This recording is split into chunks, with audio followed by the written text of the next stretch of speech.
You're sitting in your car after a long day, and you haven't even turned the engine off yet. The meeting ran late. Someone said something that landed wrong. Your chest feels tight in that specific way it does when you've been holding yourself together for hours.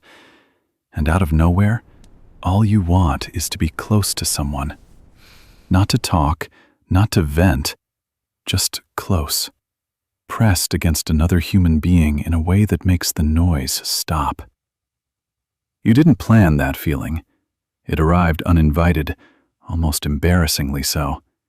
And if you've ever caught yourself wanting physical closeness at the exact moment life felt most overwhelming, you've probably wondered what that's actually about. Whether it means something, whether it's weakness, whether everyone else feels this too, or just you. It's not weakness. It's not random, and it's definitely not just you. If this already sounds familiar, stick around, because what's coming explains more about how your brain actually works under pressure than most people ever find out. And if this channel is new to you, hit subscribe. We cover the psychology behind the things you feel but rarely have words for. Drop a comment, too. I read every single one. Because here's what's actually happening beneath that craving, and it goes deeper than you'd expect. Your brain doesn't separate emotional pain from physical pain the way you might think it does. Naomi Eisenberger, a neuroscientist at UCLA, spent years studying what happens in the brain when people feel rejected or socially disconnected. What she found was that the same region lighting up during physical injury, the dorsal anterior cingulate cortex, also activates when someone feels emotionally alone. Same region, same neural circuitry. Your brain genuinely cannot tell the difference between a broken bone and a broken connection. So when stress hits and the world feels sharp and cold, your nervous system isn't being dramatic when it reaches for warmth. It's responding to what it registers as actual pain. That craving for closeness has a name. Psychologists call it the affiliative stress response. Plain English, when pressure builds, your brain instinctively moves toward other people as a survival strategy, not a social preference. For most of human history, being alone during a threat meant dying. Together meant surviving. Your brain still runs that ancient calculation every single time the cortisol starts rising. And cortisol is worth understanding here. It's the hormone your body releases under stress, the one responsible for that tight chest, shallow breath feeling you probably know well. When cortisol spikes, your brain starts scanning for ways to bring it back down. One of the fastest and most effective ways it knows is oxytocin, sometimes called the bonding hormone, which releases during physical closeness, touch, even just sustained eye contact with someone you feel safe around. Your brain isn't being sentimental when it craves intimacy under stress. It's running a chemical equation. Cortisol up, oxytocin needed. Find a person. Here's what nobody tells you about that equation. The people who feel this craving most intensely under stress are often the same people who spent years learning that closeness wasn't safe.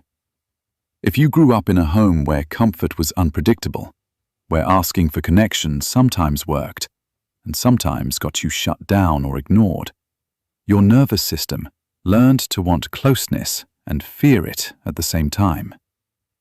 Researchers at the University of California, Berkeley, studying attachment patterns in adults, found that people with anxious attachment styles, those who learned early that love was inconsistent, show heightened stress responses and stronger cravings for physical proximity during pressure. The craving isn't a flaw in your wiring. It's evidence of how hard your nervous system worked to keep you safe in conditions that required it to be constantly vigilant. That's not damage. That's adaptation. The timing of these cravings tends to surprise people too. You'd expect them after something obviously emotional, a fight, a loss, a hard conversation. But often, they arrive after something mundane. A difficult work email, sitting in traffic too long, the slow accumulation of a day where nothing went catastrophically wrong, but nothing felt easy either. Paul Rosenblatt at the University of Minnesota, researching stress and intimate behavior in couples, noted that low-grade chronic stress, the ordinary grinding kind, often produces stronger intimacy cravings than acute crisis. When something catastrophic happens, your brain goes into problem-solving mode. When something just quietly wears you down day after day, it reaches for comfort instead.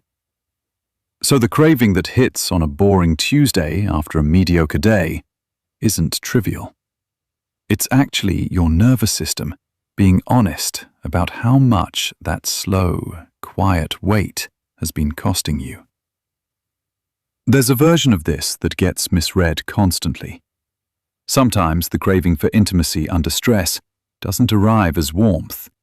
It arrives as irritability toward the exact person you want to be close to. You want connection, but you push away. You need comfort, but you pick an argument. James Cone at the University of Virginia, whose work on social baseline theory shows that the brain literally functions better when in close proximity to trusted others, found that when people are stressed and unable to access that proximity, they sometimes become dysregulated in ways that look like anger, but are actually distress. If you've ever started a fight with someone you love on a hard day and couldn't fully explain why, you weren't being irrational. Your nervous system was trying to close a distance it didn't know how to close any other way. What sits underneath all of this, the craving, the timing, the way it sometimes twists into irritability, is something worth sitting with. Your brain craves closeness under stress because closeness is genuinely what it needs, not as indulgence, not as distraction, as regulation, as the thing that actually works at the neurological level when the world feels like too much. You're not needy. You're not weak. You're just a human nervous system doing exactly what human nervous systems were built to do when the pressure rises. The next time that craving arrives uninvited, maybe in a car park after a long day, maybe at 2 a.m. when the ceiling feels too close, you don't have to explain it or apologize for it. You can just know what it is. Tell me, does this craving hit you at the strangest times? Drop it in the comments below. If this felt like something you needed to hear, please subscribe. And if you want to understand why some people pull away completely when they're overwhelmed instead of reaching for closeness, that one's coming next.